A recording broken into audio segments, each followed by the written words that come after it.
এটা কোনো শহরের গল্প নয়। এই গল্পের শিকড় গাঁথা বাংলার মাটিতে। সেই সব জায়গা যেখানে সন্ধ্যা নামলেই বাতাস ভারী হয়ে ওঠে, আর রাতের নীরবতায় বাজে কার যেন কান্না। ঘনাপুরের আতঙ্ক, একটি নিঃসঙ্গ গ্রামের বুক চিরে উঠে আসা এক অভিশপ্ত ইতিহাস। যারা ভালোবাসেন গ্রাম বাংলার ভূতের গল্প, তাদের জন্য এটা শুধু একটা গল্প নয়, এ এক অনুভব, একটা ঠান্ডা নিঃশ্বাস যা ঠিক ঘাড়ের পেছনে এসে জমতে থাকে। আপনারা শুনছেন সুস্মিতা বলছে, আর আজ আমরা পা রাখব সেই পথে যেখানে আলো নিভে গেলেই ভয় জেগে ওঠে।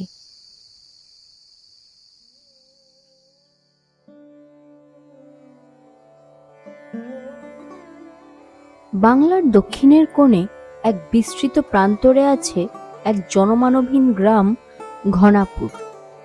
চারপাশে ঘন জঙ্গল, মাঝে মাঝে পাকা রাস্তা ধুলা উড়িয়ে যায় নামহীন হাওয়া। গ্রামের একপাশে চলে গেছে ছোট্ট নদী ভদ্রেশ্বরী। শীতকালে তার জল শুকিয়ে যায়, আর বর্ষায় নদীর বুক ফুলে ওঠে, তবুও সে নীরব।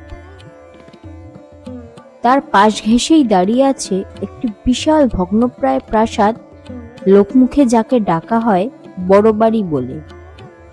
চুন খসে যাওয়া তার দেওয়াল, থার্মোকলের মতো ঝরতে থাকা সিলিং, আর জানলার ফাঁক গলে তাকিয়ে থাকা অন্ধকার যেন চোখে চোখ রাখে। বড় বাড়ির পাশেই একটা পুরনো শ্মশান। কেউ এখন আর সেখানে চিতা জ্বালায় না, তবুও মাঝরাতে অনেকেই বলে তারা নাকি সেখানে ধোঁয়ার কুণ্ডলী দেখে, যেখানে আগুন নেই, লাশ নেই, কিন্তু একটা গন্ধ থাকে, জ্বলন্ত চুলের গন্ধ আর কিছু পোড়া ফুলের। ঘনাপুরের সব থেকে অদ্ভুত ব্যাপার, এই গ্রামের মানুষ যেন খুব কম কথা বলে। হাটবারে মাঠে বসে গল্প হয় ঠিকই, কিন্তু কিছু প্রসঙ্গ এলেই সবাই চুপ মেরে যায়। বিশেষ করে যখন সূর্য ডোবার আগে পাখিরা হঠাৎ একসাথে উড়ে যায়, তখন মনে হয় প্রকৃতি নিজেই যেন কিছু আড়াল করতে চাইছে। শোনা যায় ঘনাপুরে সন্ধ্যার পর সব কিছু বদলে যায়। হাওয়া থেমে যায়, কুকুরগুলো যেন হাউ হাউ করে কেঁদে ওঠে, আর বাড়ির পেছনের নারকেল গাছগুলো যেন নিঃশব্দে কাঁপে। কেউ কেউ বলে এখানে সময়ের নিজস্ব কোনো নিয়ম নেই। সন্ধ্যার পর কিছুর উপস্থিতি শুরু হয়। কি সেটা? কবে থেকে? কেন? এই প্রশ্নগুলো ঘনাপুরের কেউ করে না, কারণ উত্তর জানার সাহস সবাই রাখে না। অনেক বছর আগে এই বড় বাড়ির রাজত্ব করতেন রায়বাহাদুর হেমচন্দ্র। তার 3 পুত্র, বড় ছেলে বিভূতি, মেজ অলোক, আর ছোটটা সুমিত। সবচেয়ে বিত্তবান ছিল এই পরিবার, কিন্তু এদের অন্তর ছিল কুৎসা, লোভ আর ঈর্ষায় পরিপূর্ণ। এদের মধ্যে মেজ ছেলে অলোক ছিল রকচটা, আর তার বউ নাম ছিল দেবী, এক অনন্যা সুন্দরী, শান্ত সংযত স্বভাবের নারী। গ্রামের সকলেই তাকে ভালোবাসত, কিন্তু স্বামীর কাছে সে ছিল এক অভিশাপের মতো। অলোক সবসময় ভাবত দেবী বোধহয় অন্য পুরুষের দিকে ঝুঁকে আছে। তাকে প্রায়শই মারধর করত, নানা রকম অপমান করত, আর সন্দেহ তো লেগেই আছে। রাত তখন প্রায় 10:45। বড় বাড়ির আলো নিভে গেছে, চাঁদের আলোয় উঠোন ভিজে উঠেছে, কিন্তু বাড়ির ভিতরে ছিল এক অদ্ভুত বিষণ্ণতা। দেবী সেদিন সারা দিন কাঁদছিল। স্বামী অলোক দিনের পর দিন তাকে সন্দেহ করত, মারধর করত, ঘরের দরজা বন্ধ করে রেখেছিল, আর বলেছিল, তুই যেই শাড়ি পরিস তার রঙও আমি ঠিক করব, তুই আমার ইজ্জতের কলঙ্ক। একদিন সন্ধ্যার ঠিক পরপরই বাড়ির বাকি লোকজন হঠাৎ কোথায় বাইরে চলে যায়।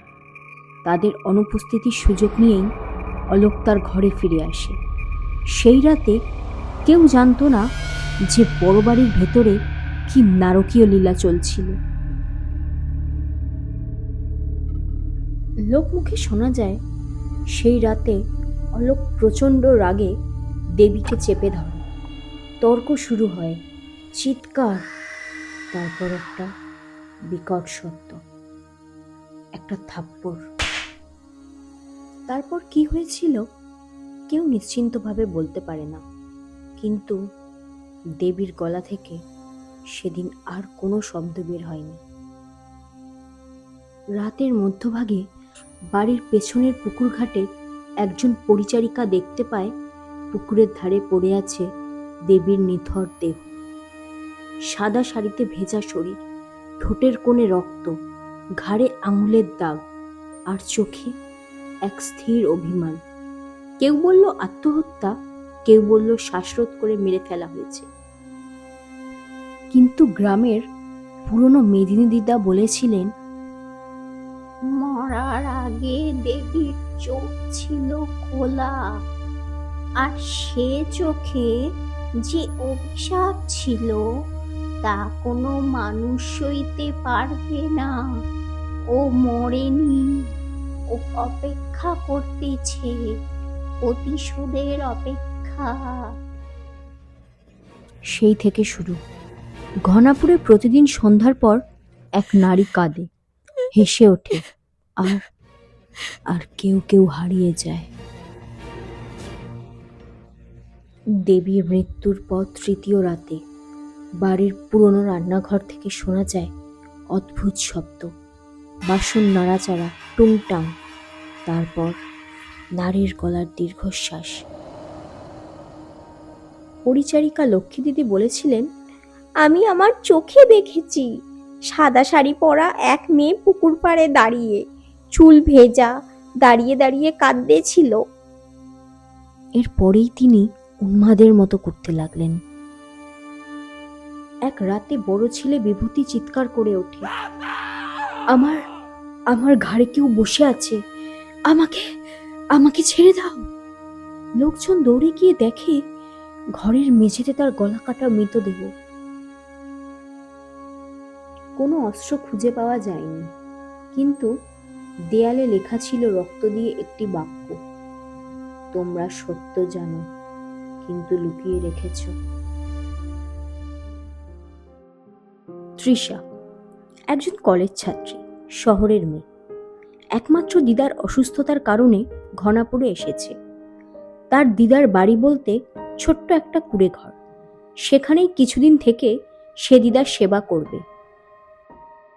প্রথম দুদিন সব স্বাভাবিক, কিন্তু তৃতীয় দিন সন্ধ্যায় রান্নাঘরের জানালার পাশে দাঁড়িয়ে সে শুনল একটা কান্না, নারী কণ্ঠে একটা চাপা চিৎকার, আমার বিচার চাই, আমার রক্তের প্রতিশোধ।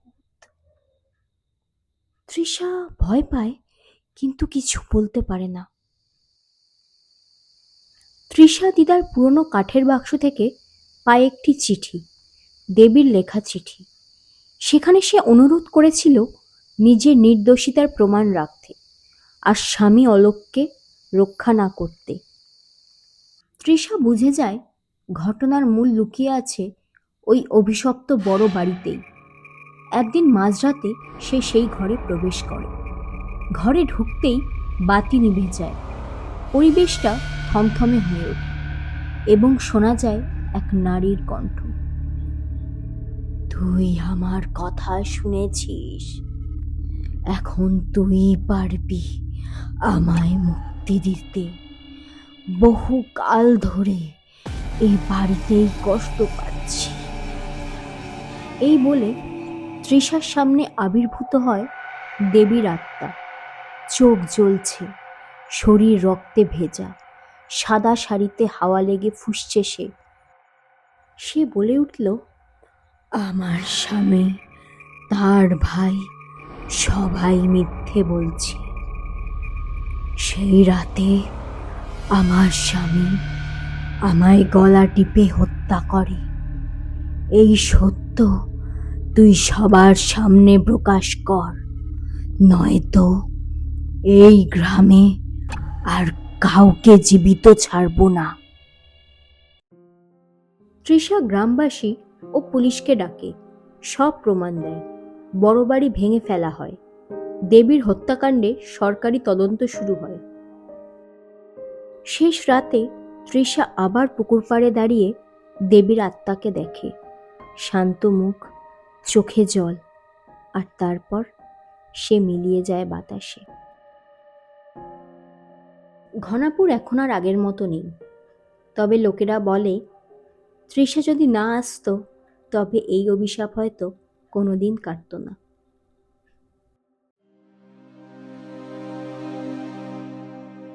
এ ছিল এক টুকরো গ্রাম বাংলার ভূতের গল্প। শুনছিলেন ঘনাপুরের আতঙ্ক। উপস্থাপনায় আমি সুস্মিতা, আর আবহাওয়া সঙ্গীতে সুমন। গল্পটি শুনে যদি ভালো লেগে থাকে চ্যানেলটা সাবস্ক্রাইব করুন আর পাশের বেল আইকনটা প্রেস করুন। ধন্যবাদ। দেখা হচ্ছে পরবর্তী গল্পে।